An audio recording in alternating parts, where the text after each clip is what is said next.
अस्सलाम वालेकुम dear students. ये न्यूमेरिकल प्रॉब्लम 16.8 है। इसमें हमें कहा गया है कि फेज एंगल फाइंड करें। अच्छा, अब फेज एंगल आपके पास जो सर्किट है वो एक आरसी सर्किट है। कहाँ से पता चल रहा है? देखें, हमें जो है ना वो ईएमएफ दी गई है कि ये जो इसके साथ सोर्स लगा हुआ है उसकी ईएमएफ, यानी ये वोल्टेज की आरएमएस वैल्यू हमें दी गई है 12 वोल्ट। अच्छा, उसमें फ्रीक्वेंसी 50 हर्ट्ज है और हमें ये बताया गया कि जो कैपेसिटर लगा हुआ है इसकी कैपेसिटेंस 3 माइक्रोफैरड है और हमें बताया गया कि जो रेजिस्टर लगा हुआ है वो 1 किलो ओम का है, यानी 1000 ओम का है। तो आप जो है वो फेज एंगल फाइंड करें between the voltage and current. अच्छा, अगर आपके पास प्योर कैपेसिटिव सर्किट हो ना, आपको पता है कि उसमें करंट जो है वो लीड करता है और करंट वोल्टेज से 90 डिग्री जो है वो आगे होता है। अच्छा, यानी करंट लीड करता है। लेकिन जो रेज़िस्टर होती है आपके पास, इसमें जो करंट और वोल्टेज जो है वो इन फेज़ होते हैं। यही यही यहाँ पे दिखाए गए हैं कि ये आप मैंने एक करंट के लिए ड्रा की लाइन की, ये आईआरएमएस को शो कर रही है।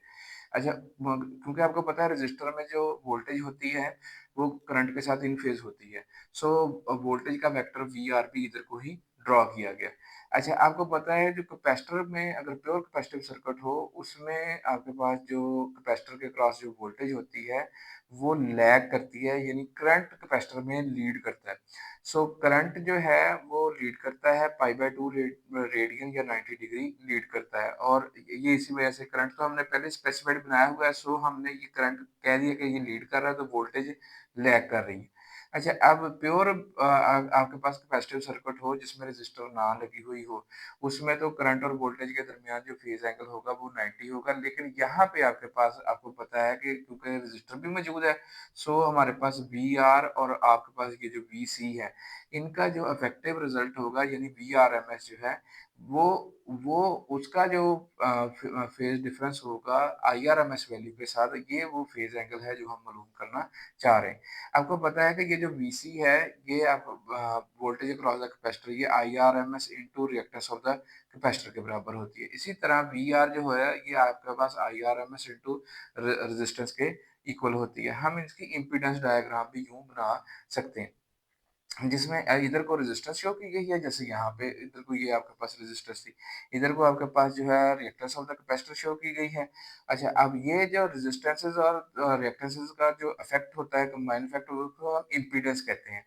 सो यहाँ पे हमें इम्पीडेंस के बारे में बिल्कुल भी नहीं पूछा गया, हमें तो सिर्फ ये एंगल के बारे में पूछा गया कि ये जो आपके पास जो करंट करंट जो है वो आपके पास कितना जो है वो लीड कर रहा है वोल्टेज से, यानी कि हमने बताना है, यानी ये आपके पास जो है वो फेज एंगल हमने फाइंड करना है। अच्छा, अब यहाँ पे देखें टेंजेंट थीटा जो होगा वो परपेंडिकुलर ओवर बेस होगा, तो इसमें जो टेंजेंट थीटा होगा वो एक्स सी ओवर आर होगा। तो tangent theta X C over R होगा, अगर थीटा मालूम करना तो tangent inverse X C over R. So R तो हमारे पास है, हमें रिएक्टेंस ऑफ द कैपेसिटर जो है वो मालूम करने की जरूरत है। उसका फार्मूला 1 ओवर ओमेगा सी होता है और 1 ओवर 2 पाई एफ, यानी ओमेगा की वैल्यू 2 पाई एफ होती है। सो इसमें हम वैल्यूज पुट करते हैं 2 पाई एफ, फ्रीक्वेंसी 50 हर्ट्ज दी हुई है, ये capacitance of the capacitor 3 microfarad यानी 3 10 पावर माइनस 6 फैराड, ये हमने स्टैंडर्ड में कन्वर्ट करके यहाँ लिख दिया। आपके पास आंसर आया है 1061 ओम। तो ये आ गई आपके पास रिएक्टेंस।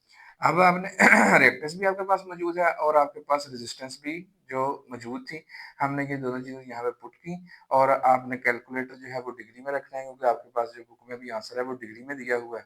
तो अगर आप इसको डिग्री में रखेंगे और आप इसका इस वैल्यू को टेंजेंट इनवर्स लेंगे तो आपके पास ये 46.7 डिग्री जो है वो आंसर आएगा। इसका मतलब है 46.7 डिग्री जो है वो करंट लीड कर रहा है, यानी वोल्टेज से आगे है, या वोल्टेज लैग कर रही है करंट से पीछे।